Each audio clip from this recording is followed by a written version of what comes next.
It was definitely. Like I'm judge. Nah, no, for real. Because I'm not going to hold you. It is some typos in there.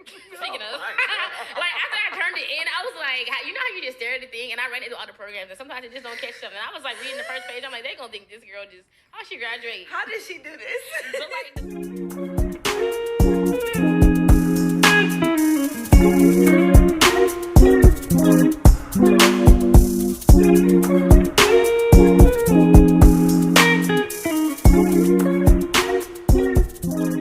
Hey everyone, welcome back to another episode of The Space We Create, where we gather to show vulnerability in the spaces that we occupy. I am your host, Aaila, and today I have a special, why does everyone do that every single, it's so funny. I have Keisha with me. hello. Yes. How do you feel? I feel good in this moment, right here, like right now. I feel good and calm now. So you're present. I feel present. Okay. So y'all, I don't even know how I want to phrase this.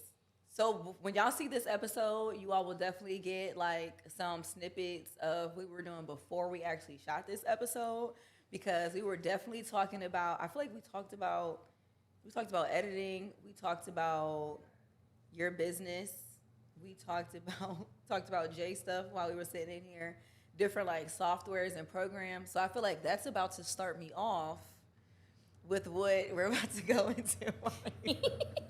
So silly. So, being as though we just dove into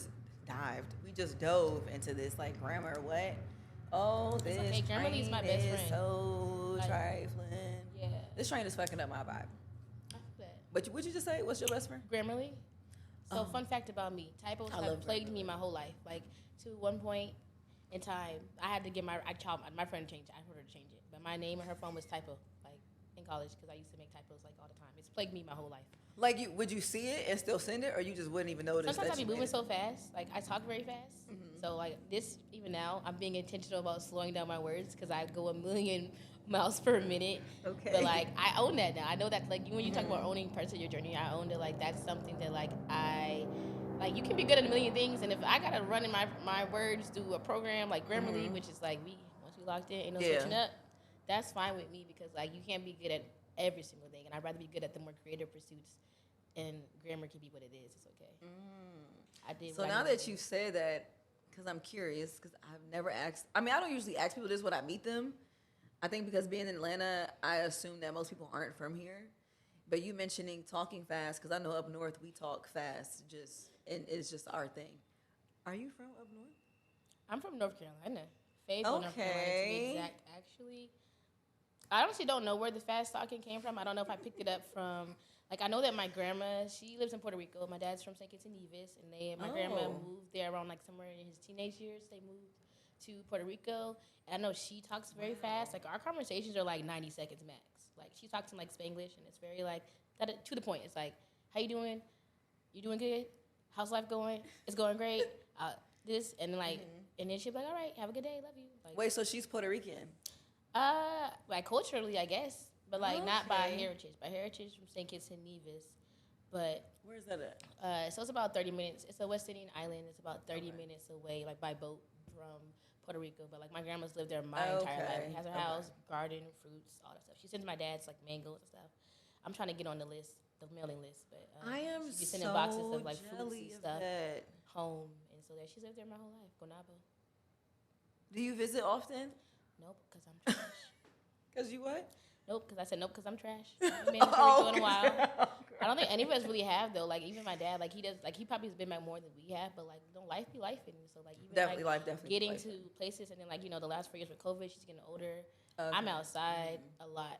Yeah. So, like, even those things, keeping those things in mind sense, and mindful and all of that stuff, it's like, you know, but I do want to go there soon. I want to make it back to see her. I like that you said the word mindful, because now I want to know what mindfulness means to you. I love... My two favorite words are mindfulness and vulnerability. I love using those words on a day-to-day. I think mindfulness comes down to awareness and consideration. Mm-hmm. I think when you're being mindful of an intention as well. I think those three things come to mind when I think about what it means to be mindful, because it's about more than just you. And it's about considering the situation, the circumstances of whatever it is. The situation might be whether it be with a person or business or personal, even with yourself, right? Being mindful of how your own actions might impact your life or the next person, or like even thinking about like simple things like driving on the highway. You need to be mindful and aware of like how you're moving. Yeah. Because if not, you can intentionally or unintentionally cause harm to somebody else because you're not being mindful of how you're maneuvering your vehicle on the highway. Which in Atlanta, fun fact, also in 2020, was it 2021? Yeah, 2021. I was like in 3 hit and runs, like within the span of like 4 months. Oh my gosh. And I took those as signs as God telling me to sit down and let me work. Because every time I was trying to hustle my way out of situations, but like it always came, like everything I needed in those situations came through. Because like 2020, 2021, I was like hustling. Like I had quit my job, and in March of 2020, just to like make space for more. I had got my master's degree. I couldn't find a job. I wasn't feeling very fulfilled in the current path that I had been with, and I had been with the company for like 7 years, like just working through the ranks while I was in grad school. And I almost was about to settle, honestly. Like I thought that, and I want to say like I'm very grateful that every time I've tried to settle in my life, God has been like, no, girl.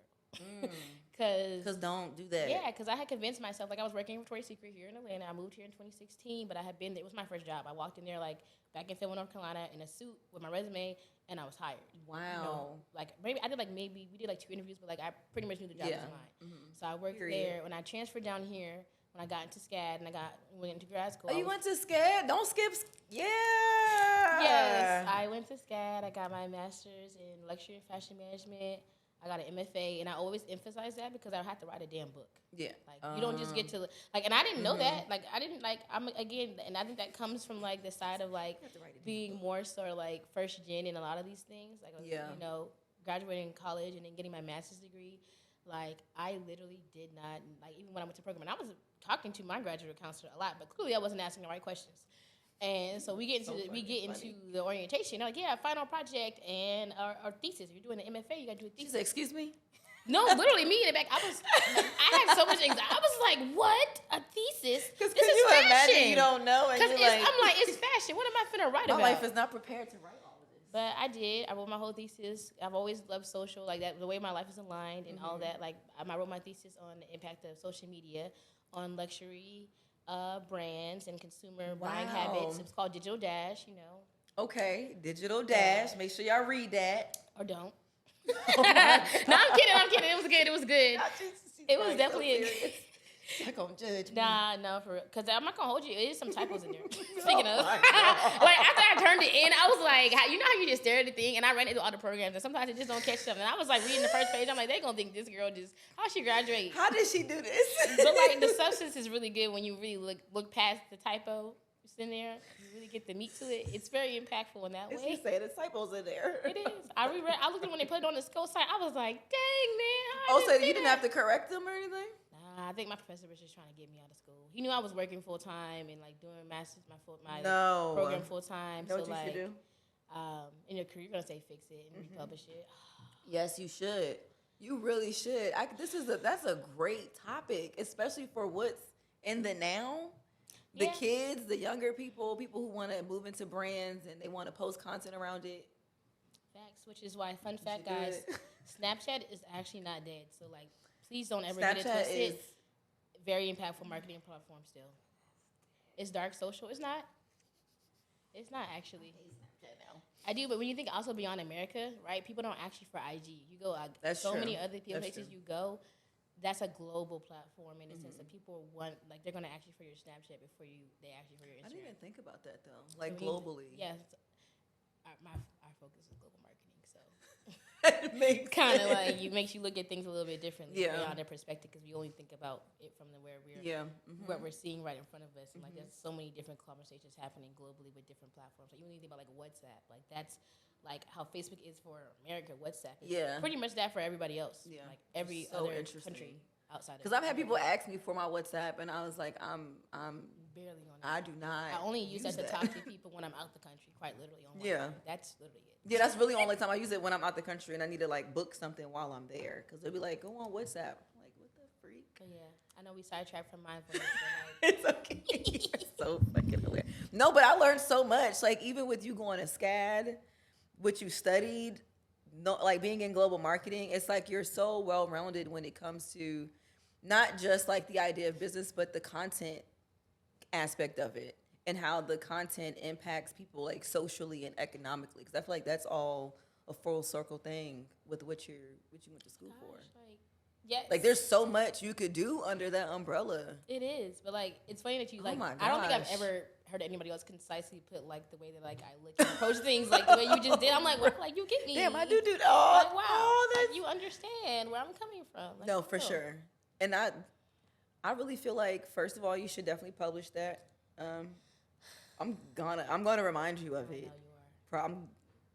Your accountability. Yep, I'm gonna hold you accountable. Because I think it would really be great for younger audiences, younger consumers who are involved in social media, to at least have someone who is from their community have an article. Because something I was always think about in the field of social work and mental health is that there's not a lot of people who look like the demographics that I serve, who are doing research, who have articles. So people don't really have a lot to go back to that like will influence the field that they want to be in. So it's like, if you think about fashion, luxury fashion, social media, the articles that are out there, they're probably predominantly white, which is not helpful for communities of color who are looking for someone who they can identify with.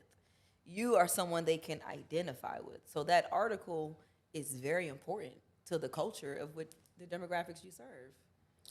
Why are you looking like that? No, because I never thought about it. Like, I never. I guess you say like, right. It's the idea of like impact, and like I guess it's funny. Like, I strive to do that with my business. Like, that's kind of like, you know, we can go more into that, but like it's a secret side. Like, not secret side. It's actually the full purpose mission of my business is to like be able to create a platform that speaks to like young creative women of color and minorities, to give them those opportunities. So like, I never really thought about like, even when I was doing that, like I didn't think about that. Like, I wasn't doing that thinking about like the greater impact of like somebody else might want to pursue my path. But like, I'm like, wow, like when you say like that, I'm like, actually, like, yes, like that actually does make sense, because like I want to create an ecosystem that like literally everything I'm doing is bigger than me. Like, because if it was, I say this all the time and people laugh, but I'm so serious. Like, I don't want to be an entrepreneur. I didn't ask to be an entrepreneur.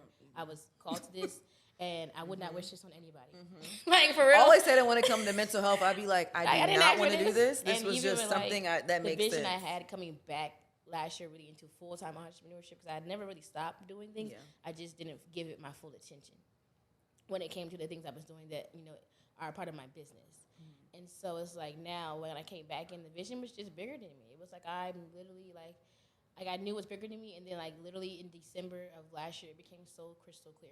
Like, as the theme of this year for me is choose different, and I kind of had a really rough day, and you know, sometimes when you have rough days, you just leaning on the wrong things to get you through, and I just chose different that day, and like in that moment where I chose to make a different decision, like I promise you, like the clarity that God gave me, like in that next, literally instantaneous, was like, this is your why, this is who you're doing it for, this is the plans I have for you.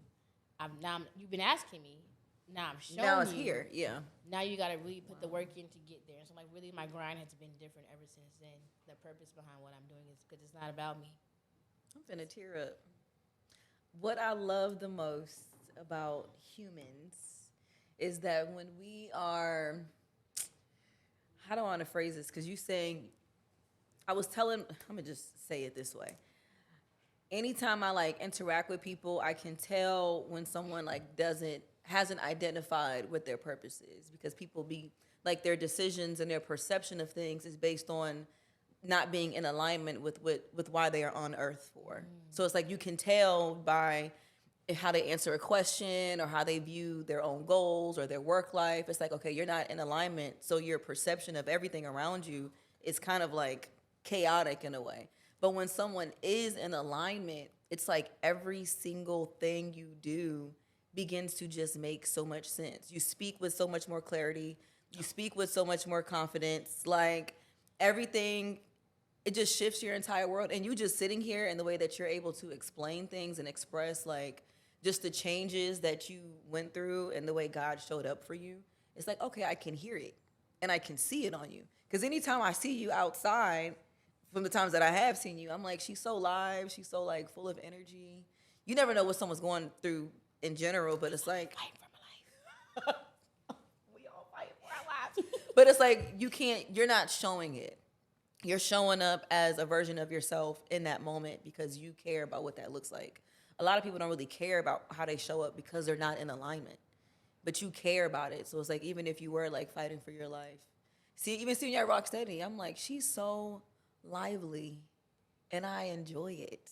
Because it's like, I be wanting to be lively. So when I see other people lively, I'm like, oh my God, I'm enamored by it. It's like, damn, how the hell? And it took me a while to recognize it. I feel like I feel like demonized is such a strong word, but it's the reality of like the light in me has been attacked a lot and been like throughout my whole life from dealing with like, I feel like I've been dealing with bullying low-key my whole life. Like going back to my childhood, but like even like as an adult, I've navigated a lot of situations where people have appreciated my light. And I say it like this, like my light was great and fine as long as it was shining behind you to illuminate you. But the second my light started shining enough bright to also bring attention to me in a lot of situations throughout my life, because like I had to do a lot of reflecting last year when I left certain things and had to step away from certain pursuits, because like I don't like quitting stuff. Yeah. I don't like having to leave, because I was raised, you just, you stay, you endure, you see it through, and like that in itself, like that's a whole nother side story, but that has pained me a lot more than it's helped me in my life. It's definitely taught me not to quit, but it's also had me stay places a lot longer than the seasons that they've served me. Yeah, same. And so like now, like I say like going back to being a light, right? My whole other like personal life mission outside of the professional side is like knowing that I have this light, recognizing that my light is here. I saw this one analogy, and I think I spoke about this to you before, like probably when we first connected, was that like it was an example on IG. It's a video of a young lady, and she has like a lighter that's like burnt out, and like it's usable, but like it's not lighting. And she has another lighter, and she was like, like a lot of times in life we go to things that might stump out our life or dampen it. Maybe it got washed or something, like joking, like you put the lighter in the washing machine, now it's not working, it's not lighting, but it's still good, like good feeling here. It's just not igniting. So you meet somebody who's just so bright, so vibrant, and because of their proximity to you, it reignites the light that inside you. And when I heard that, I was like, no, that's literally part of my purpose. Like it's literally my part of my personal mission, which is like, as I meet people, one of my goals is to be able to, when I leave this earth, because I've been having to deal with death a lot, and like that's been very like challenging for me. And my personal mission, like when I was just thinking about the stories of the people that these people that I've been, that I've known, family, and like one of my roommate who also like is no longer here. She's a previous roommate that I had. Like she was a light. Like they were both lights. Like people knew them for being the lights that they were, and like so many sorts of impact, and how they helped and how they were giving. And when I look at like what I want to do in my life, is I want to be able to ignite the light in as many people as possible, because I feel like a lot of people don't necessarily they come from different situations. We all have different things that they experience, and like sometimes life can really just dump that out of people. But I meet so many people, and I've started to see the impact, like not on like just on a, like being honest, I'm starting to see the impact of like my presence in people's life. And like so it's like if I can continue to be that positive voice, whether it's on the faith side, whether it's on the personal side, if I can just bring you closer to the light that exists inside of you, then that's a job well done. Throw all the other business shit away. Like if I can make sure that people understand the value of who they are and see themselves in the way that I see them, and that so many people around them see them, that's a job well done to me at the end of the day. Like that's the legacy that I strive to lead outside of creating an impact for creative women.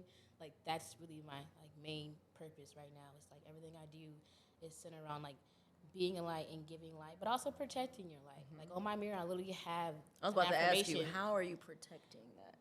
Okay, so I'm not going to act like I got that all figured out, but I got an affirmation that supports it that I read regularly that says, like, I recognize, like, the light in me sees the light in others, but it's my responsibility now to also guard myself in the process of helping others.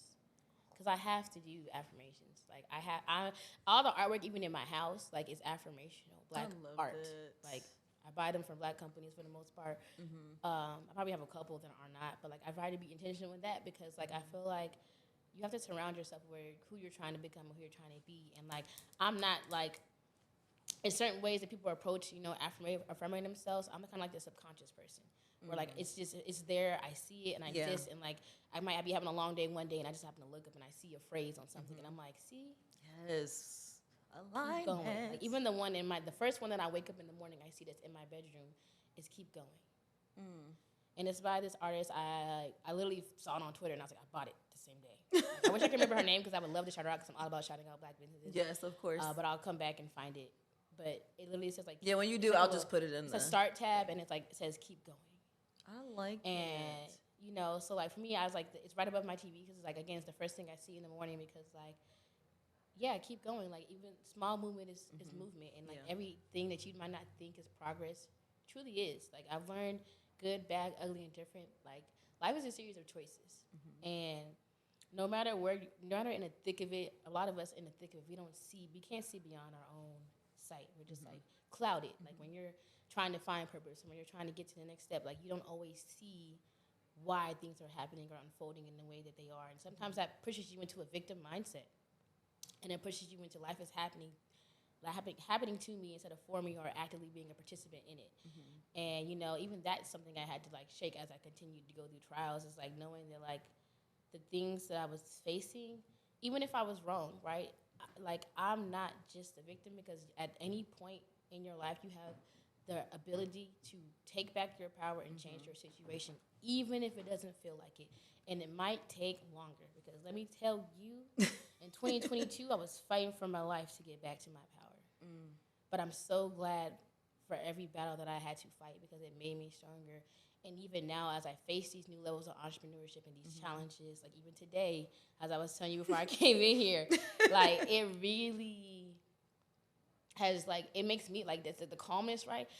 Keisha a year ago wouldn't have been calm about any of these things. I would have taken these things personally. Or, like, I find myself finding more patience, less frustration.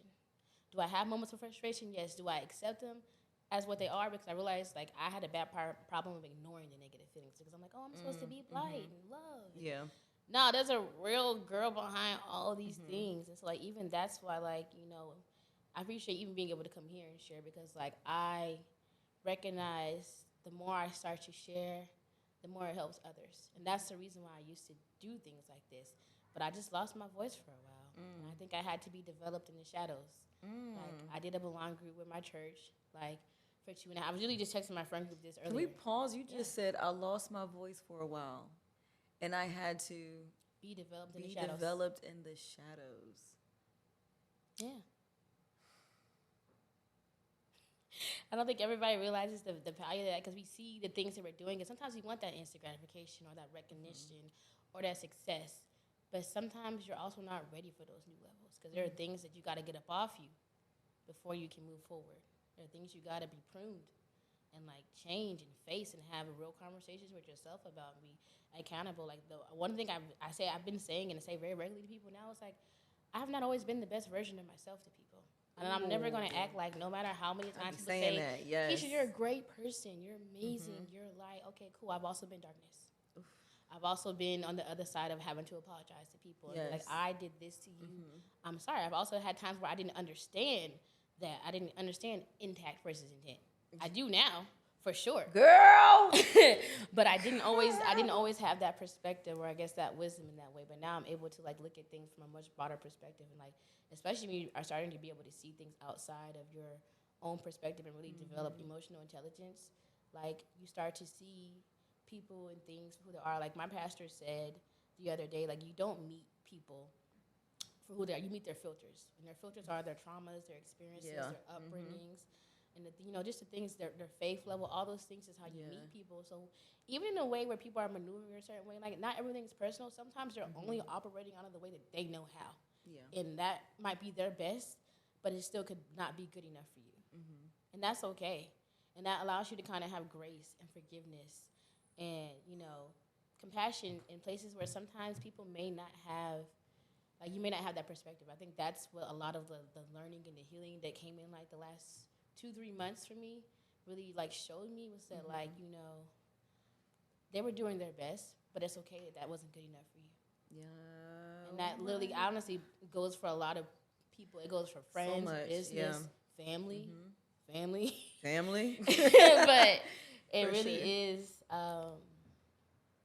it's a great place once you realize that because it allows you to stop feeling so reactionary and emotional about things and be able to move through them with a lot more, like I said, just grace and ease. Like, it doesn't mean that things don't hurt. Because, listen, I'm a crier. I probably cry like 2 times a week behind some things that might stress me out, or happy, sad, whatever. But it does allow me to kind of navigate things with a little more perspective. Oh my gosh. I'm just sitting here like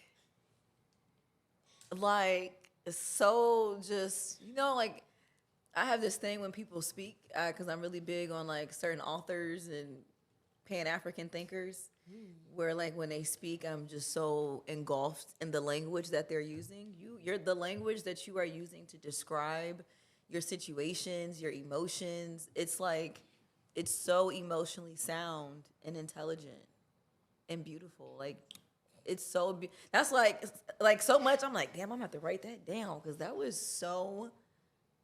It was just so well said. Girl. And like, what?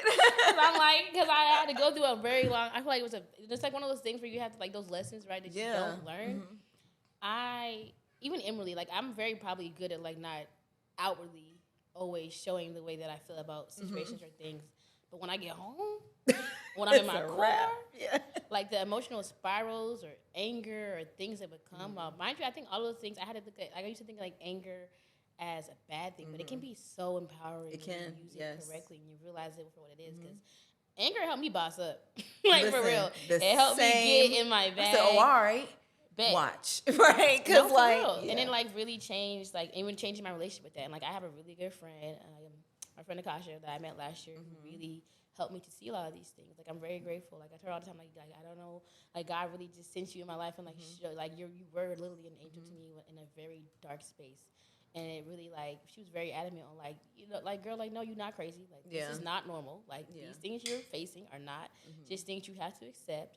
And, like, you are the prize. Like, remember that. Don't get lost in trying to help people build their vision or the things to think that you're not. And, people had done a great job of convincing me otherwise. And I didn't even realize that. Like, you don't even realize the way you can be kind of shrunk and manipulated until you're in it. And you're like, wow. Yeah. How did I get here? Yeah. And then there's the guilt of that comes with that, of like, how did I let myself get here? Then there's the anger that comes with it. How did I let myself like those different emotions that come with it. But then you start to break free. And like I feel like I had one situation with a former close friend of mine that really was the pivotal thing that shifted me, like enforcing boundaries and seeing myself for what it is, because I realized I was like, I knew in that moment the things that she was trying to put on me. I was like, I'm actually not these things. Like, I know who I am. I know my flaws, and I know and have already, been accountable for the things that, like, I can say, oh, I wasn't my best self then. I didn't do this, I didn't do that, because I'm very big on, like, being accountable, because, again, I'm not above that. And so in that moment, I really had to, like, look at myself and who I was. And, like, thankfully, earlier that year, I went through a trial, like, leading my Belong group, that also kind of, I guess, semi-prepared me for that, because I had somebody try to attack my character and the things that I was, doing with the ladies that I was leading through, like, had leading conversations with about God and life and things. Yeah. Ironically, they tried to use my social media against me, and, like, it was a whole thing, it was a whole spiral, it was a whole situation.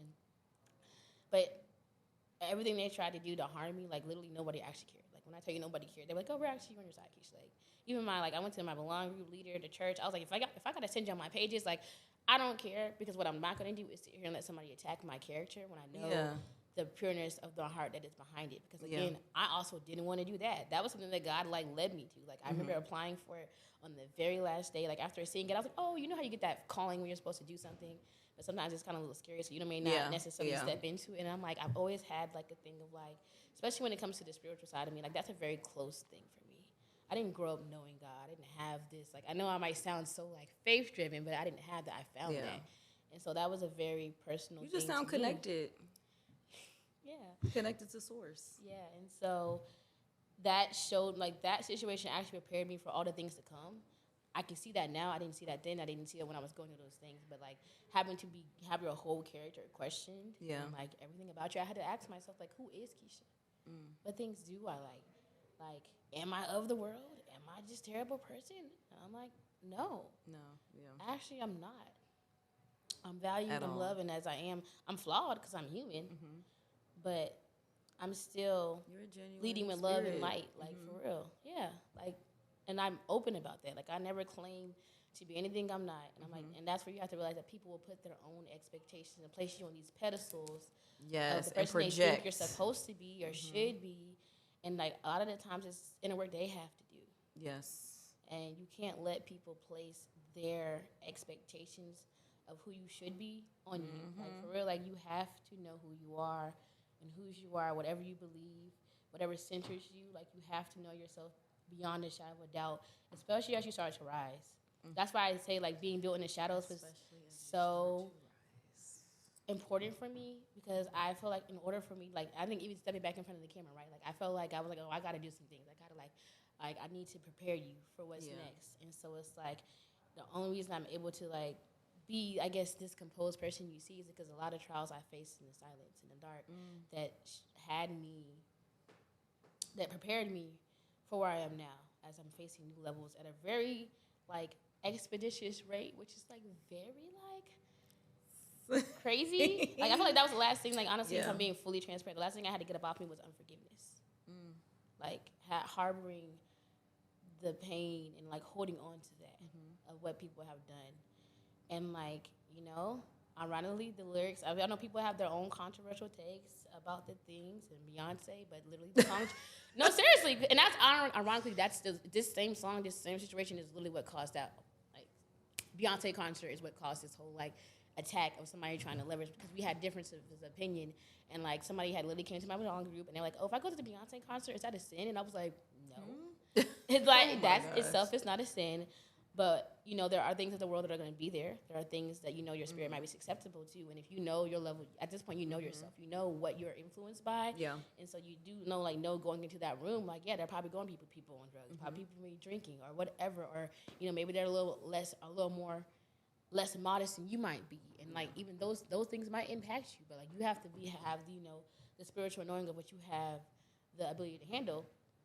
And so I said that to them, and I was like, you know, and you should pray. And then it was like the girl didn't agree with me. They dropped it. The whole thing, like you were like you the devil, all this terrible stuff. Like it was lists and what? Lists. It was a whole long thing about like how I'm a terrible person and I'm, you know, pushing like allowing people to be worldly and not standing in what I'm supposed to be as a leader of the church and all this stuff. It was a whole thing. What?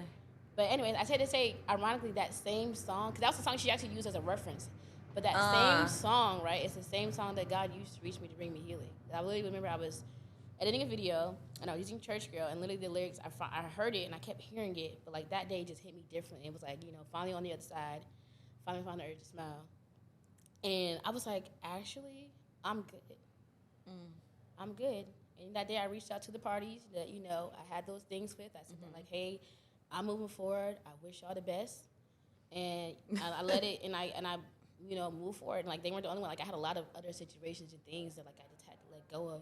That was the first one, I think. But, like, everybody else since, I've, like, been repairing. Or, like, if there's room to repair or reconnect, we've been reconnecting. And if it's things where you just got to leave it where it's at, I'll leave it where it's at. But, like, I know that the forgiveness wasn't for them. It was for me. And when I say after that doors and opportunities that have flowed into my life so expeditiously, I was even telling my friend who gave me the gimbal that I have walking in here yesterday. I was gifted one. And I was like, when we were talking about it, I told him, I said, you know, I don't even think if I wouldn't have got that off me, like, you talk about flow of abundance, I feel like while everything's not figured out, I'm in a constant state of abundance. And that's not just financially. That's support emotionally. Like, it's support, you know, of just, like, people bringing ease. Like, I've been praying and asking for ease.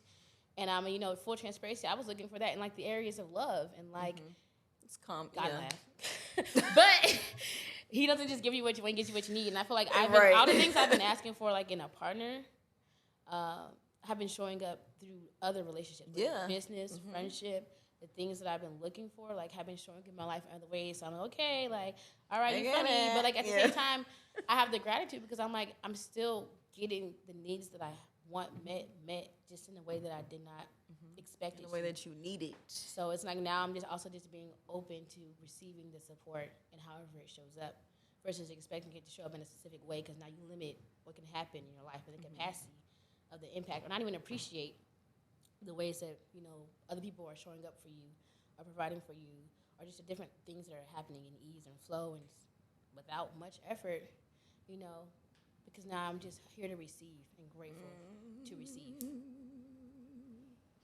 You've been talking that talk. Yeah. And first I have to hug you. Oh, I would love a hug, but I might cry. Oh my gosh. Hug.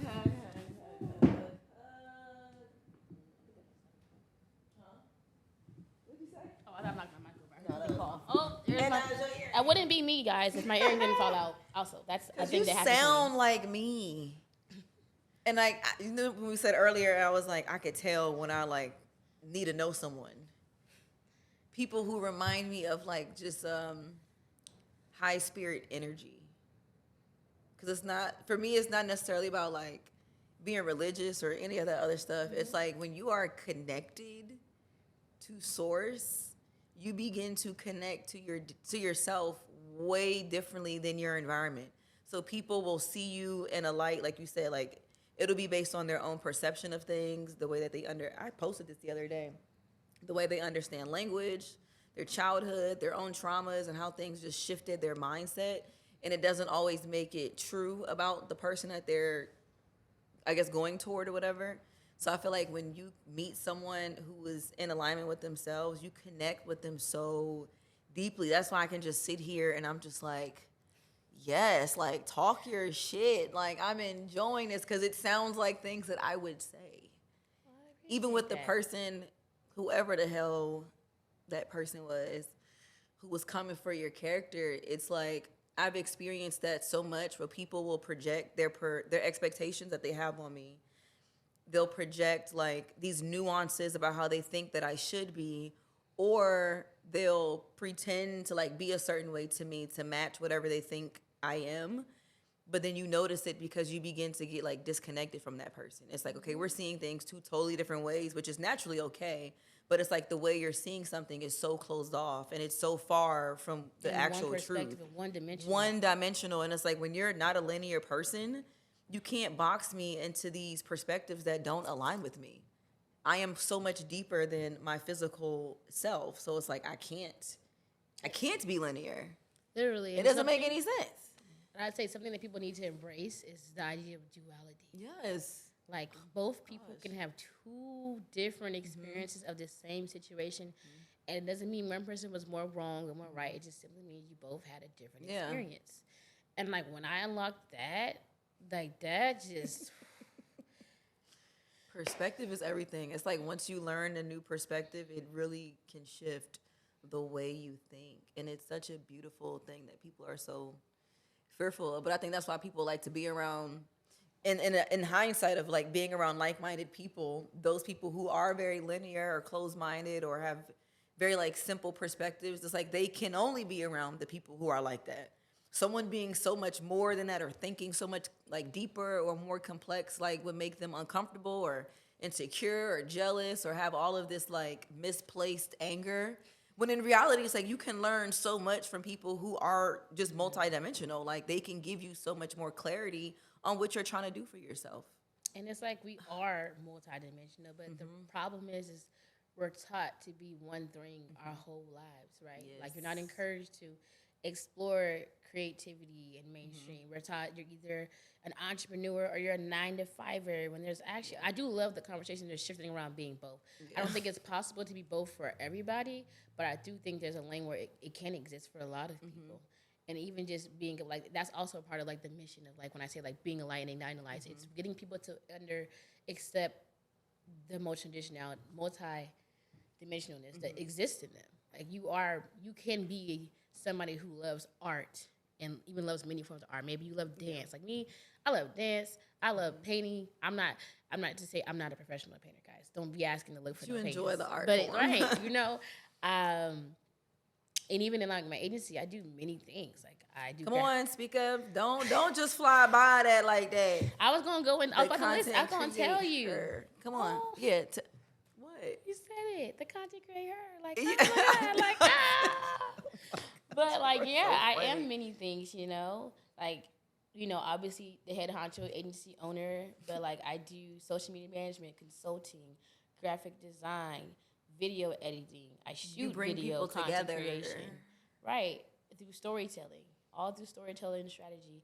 And like to me, it's like whatever touch point that looks like. I've been very big on like iron sharpens iron, so I'm constantly learning new things. I'm going to conferences. I'm enriching myself because like I also know where I'm at right now. It was important for me to know these things. So as I bring people in, as I start to which I'm in a new place now where I'm bringing somebody into my business now, and that I can, be the kind of leader that's just not dense and it has unrealistic expectations of the people that I'm bringing in. No, like I want to be able to know a little bit about what you do. And I want you to say a little bit because, like, I say, like, honestly, like, outside of grammar, let's put the grammar aside. Okay. I'm a great storyteller with writing. I'm just going to have typos. And most people be like, oh, my God, like, this is really good. Once you get past that and, like, you clean it up, that's cool. But, because, listen, like, when I worked in corporate, they always loved what I wrote, but, like, it definitely came back with some marks and some changes. But it always got published. So, there's that. But, I say that to say that, like, dang, I lost my thought. The content creator. Yeah, content creator. But, like, with that, it's just like, oh, yeah, that, like, I'm, like, they say you're, like, the, jack of all trades or master of none if you're only, you got to, like, basically putting yourself in a box. Yeah. So, like, I know I'm actually, like, the Jane of all trades. Like, most of the things that I touch, I'm very blessed that, like, whatever I put my hands on, and I recognize that whether it's physical. Like, I also sew. Like, my first degree was, like, fashion design. So I sewed and made clothes. But I recognized that was my first creative pursuit, but working with people, I was very turned off from that. So I think it's funny now that I'm still in a creative career where I'm constantly having to deal with the feedback, perspectives, and, individual unspoken expectations. Working with clients sometimes. It's a different place to navigate. But I'm at a place now where, like, then I was more emotional about it. Now I'm like, I ain't gonna have you. I have my emotional reaction, but I sit with that first. Like, I'm not gonna respond from the way that I feel.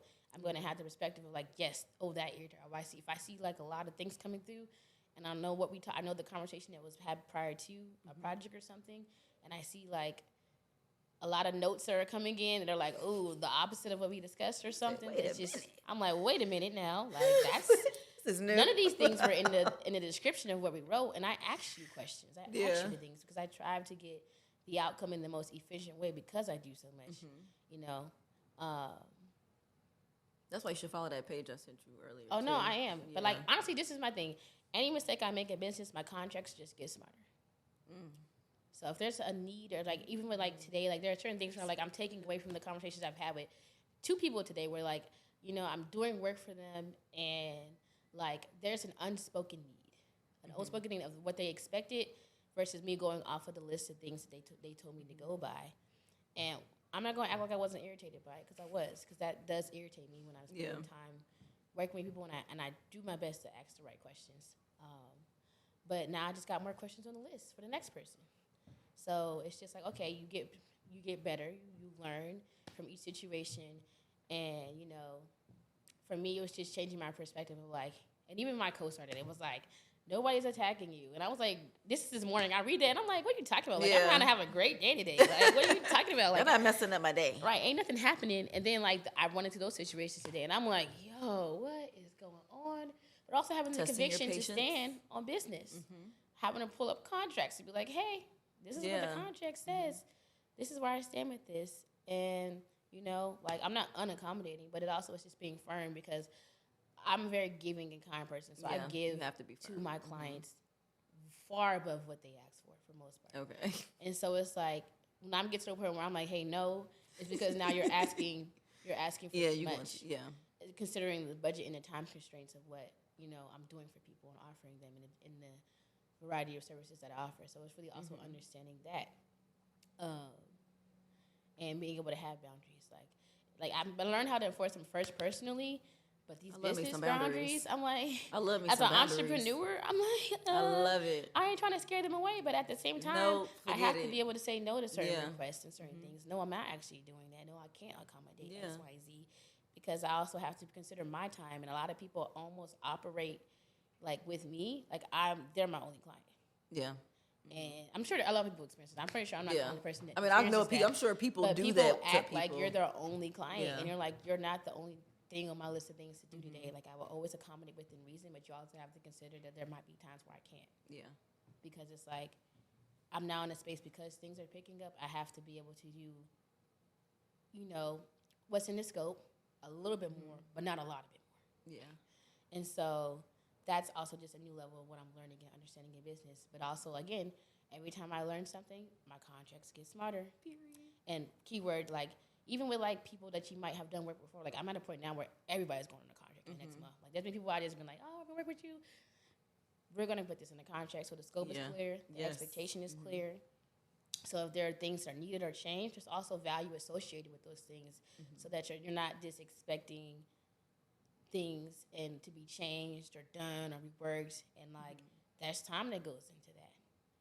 And when I make mistakes or errors, I'm definitely going to fix those things, no problem, no stop. But if I gotta like rework an entire project because of an unspoken expectation or something, there has to be a value associated with that, because that's not a small change, right? That's an additional couple $100. That's a whole other production, right? So it's a different level of understanding. But I'm grateful, like I said, even in that, like as I'm sorry, but our lovely camera person said earlier, like he was like, I'm being tested right now, but I'm passing. And I literally had that, like, as I was like thinking about how I was frustrated by some things today, I was like, these are new levels. These are new things I'm having to endure and deal with, but this is a test. Yeah. Because Keisha would have reacted very differently. Mm-hmm. I wouldn't be trying to meet the needs, even if I feel like sometimes I'm like, okay, let's set up a call. Let's figure this out. Let's see where I can meet you in the middle or something, and give me understanding. Because I'm all about perspective and understanding. Like for me, that's also the biggest thing. I'm a why behind the why kind of girl, and that might annoy some people sometimes, but the why behind the why helps me do my job that much better. And so I can understand the perspective of what you're looking for or what you need. I was like, hey, do you need a visual mood board? Like, give me a visual mood board. I am definitely a why behind a why. Give me that. Give me all of the things so I can understand your perspective. Mm-hmm. So I also can consider that in the way that I move forward and, handling any future endeavors or, accommodations. It helps me understand you and that way. And so, and that's just a part of me trying to strive to do good business always. Like, I don't ever want anybody ever to feel like I did bad business. It's not to say that I can't. I know that you can't please everybody. But for me, I feel like a lot of the time, all you have is your name. And I take that very seriously when it comes to the things that I touch. And even just the way I move through the world in general, like my name. I'm like, yes, people will have different stories of the different versions of you, but you can be intentional about the way that you maneuver conversations and situations that might not be comfortable, that might challenge you, that might even also attack your ego a little bit and like make you feel like, oh, like, and even, but then taking that out of it, removing that out of the conversation.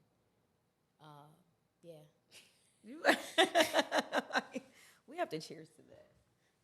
Because all I'm getting, so the cheers is cheers to growth, cheers to trusting your intuition and staying in alignment with your purpose, cheers to boundaries and being assertive with your boundaries, because this is the only time that we get to exist in this body in this time. So you have to make sure that you're doing everything that makes sense to you.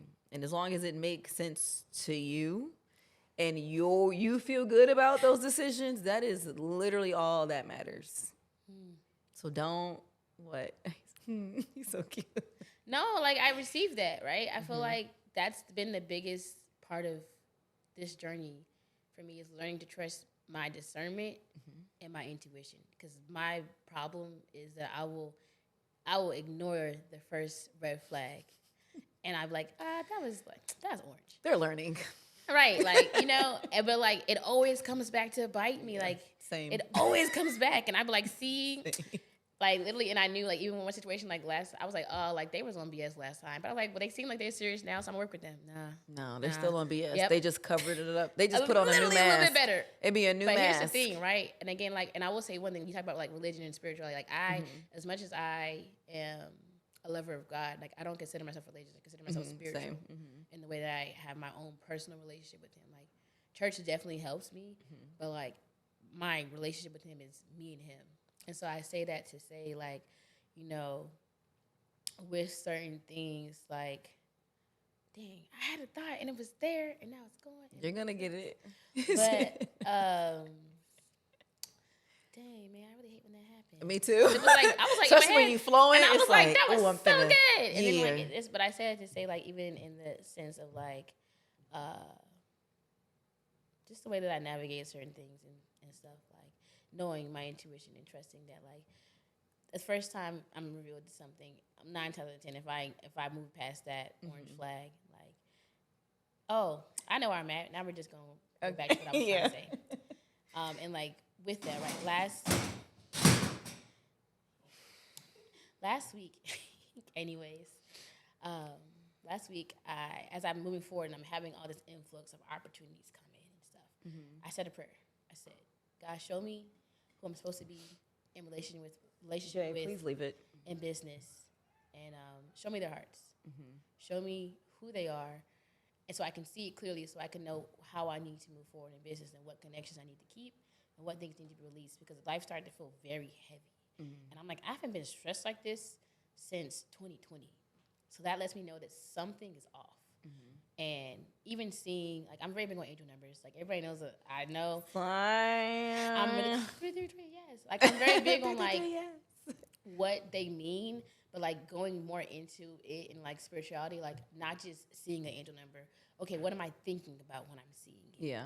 Okay, now let me go look it up. Matters. Let me go read about, and I'll read like 3 different articles. I try to read at least 3. I feel like doing that you get 3 different perspectives, because most people interpret it the same way, but I'm a confirmation girly, and I need to see things more than once. And so, like, when I see certain numbers, like example 999, like, and if it stays in my mind for referral, then I'm definitely like, oh, what was I thinking about in that moment? Like, I've seen 999, but then like I saw 9999, like 4 nines, and like that means something different. Like I looked that up today, and I was like, oh. And then I'm thinking about the context of the things I'm dealing with today, and I'm like, oh, let go. Yeah. Release. Get some things up off you.